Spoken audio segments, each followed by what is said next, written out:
você saber diferenciar o que é indisciplina e o que é um comportamento esperado para a idade. Quando a gente fala de indisciplina, a gente está falando especificamente de comportamentos, né, da criança ou do indivíduo que infringem algumas regras. Então, existe uma regra estabelecida que não está sendo cumprida. Isso é indisciplina. Então, já falando de regras, a primeira coisa importante para que você consiga lidar com isso dentro da sua sala de aula é ter essas regras muito bem esclarecidas, muito bem estipuladas para as crianças. Elas precisam saber especificamente quais são as regras daquele ambiente.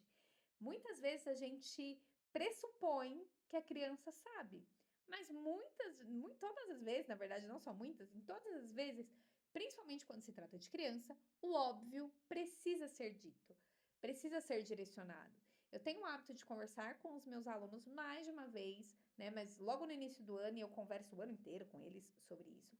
Qual é a postura que eu espero deles?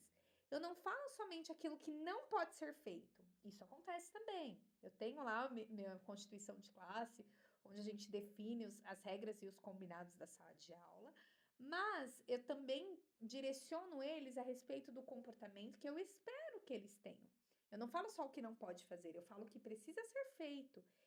Ajustar essa comunicação com as crianças pode te ajudar também a fazer com que eles entendam melhor as regras da sala e cumpram com os combinados e cumpram com as regras.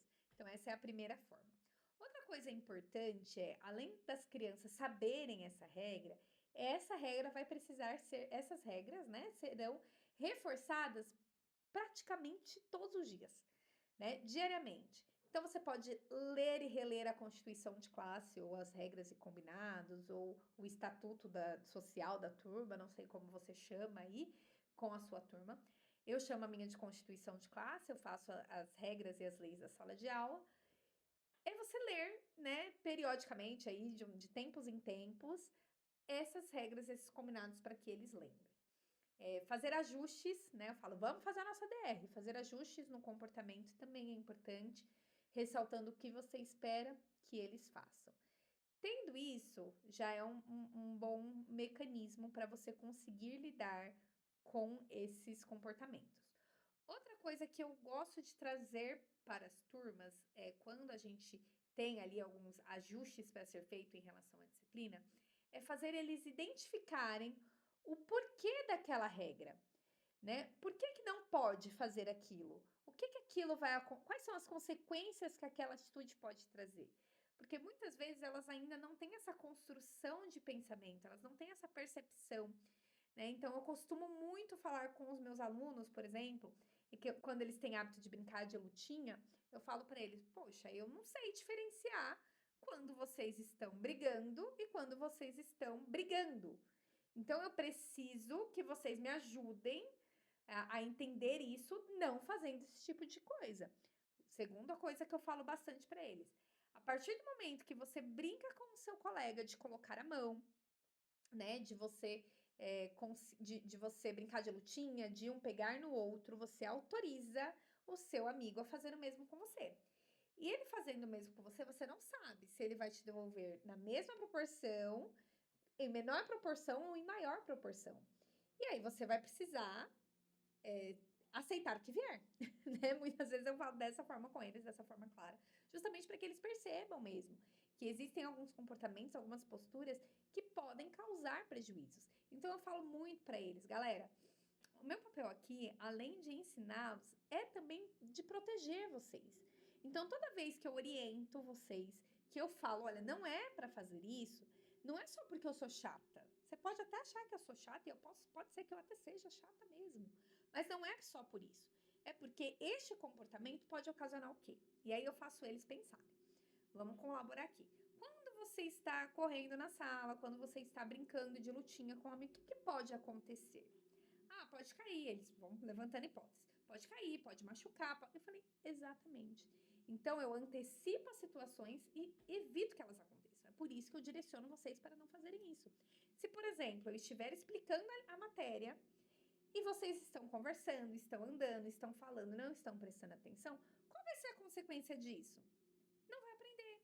Ao vai chegar no dia da prova, o que vai acontecer? Não vai saber fazer. E aí, o que vai acontecer? Vai ficar triste, vai chorar. Por quê? Porque não entendeu, porque não aprendeu o que era para fazer. Então, eu sempre procuro, dentro das regras e dos combinados, trazer motivos específicos para fazer eles reconhecerem quais são os motivos específicos daquelas regras. Quando você compreende por que as coisas não podem ser feitas, fica mais fácil de você não querer fazê-las. Então, é um ajuste que eu tenho com a minha turma, que costuma funcionar bastante nessa questão de domínio de turma, nessa questão de conseguir, né, controlar a sala para que a aula aconteça. Controlar entre aspas, né? Vocês sabem que eu tenho aí algumas questões em relação a essa palavra de controle, porque ninguém controla as ações de ninguém. Mas isso é tema para um outro vídeo. Enfim, é importante você fazer sempre esse direcionamento das regras e dos combinados, fazendo a criança refletir, fazendo ela entender, para que fique mais fácil dela cumprir. Outra coisa que eu gosto de fazer também quando eu tenho turmas indisciplinadas e eu preciso ajustar aí alguns comportamentos.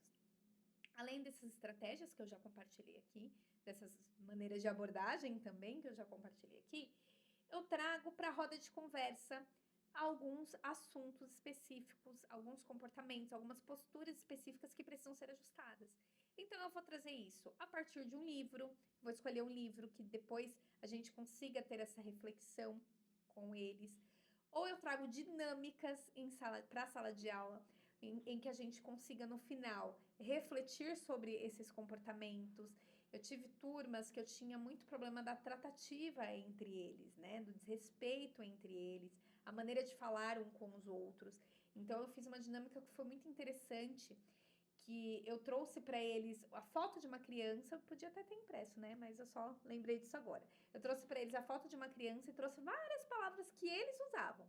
Ai, você é feio, ai, você é burro, ai, você, sabe, palavrinhas neste nível aí. E essas palavrinhas eles foram colando em cima dessa foto. Depois eu pedi para eles arrancarem. Quando arrancou, né, a gente colocou a branca bem para ficar bem fixo. Quando arrancou, ficou a marca. Então eu trouxe essa reflexão para eles de que as nossas palavras, elas têm esse poder de marcar a vida do outro. De que maneira você está marcando a vida do seu amigo, né? O nosso coração, eu falo para eles, o nosso coração muitas vezes é como um solo. Então, todas as palavras que a gente recebe, elas são como uma sementinha. A gente não sabe se ela vai germinar ou não e como ela vai germinar. Então, a gente precisa tomar muito cuidado com o que a gente fala. Eu trago sempre dessas maneiras para que eles percebam. Trago muitas dinâmicas lá no meu Instagram, ou seja, né, quem está lá também já deve ter visto algumas ideias, algumas sugestões de dinâmicas, justamente para ter esse ajuste de comportamento entre eles, dessa tratativa, dessa relação social entre eles mesmo, para ajustar, porque muitas vezes a indisciplina ela vem junto com esses comportamentos entre eles, né? De lutinha, de brigar, de xingar, de falar coisas que não devem. E não é só uma postura em relação à falta de envolvimento da aula, é também esses comportamentos que acabam trazendo desajustes e desentendimento entre eles mesmos, né?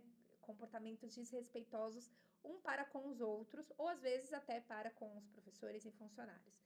Então, essas são as estratégias que eu faço diretamente com eles.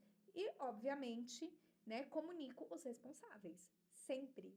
Não deixe passar nada. Qualquer comportamento que precise de ajuste, esse ajuste, ele não é feito somente em sala de aula.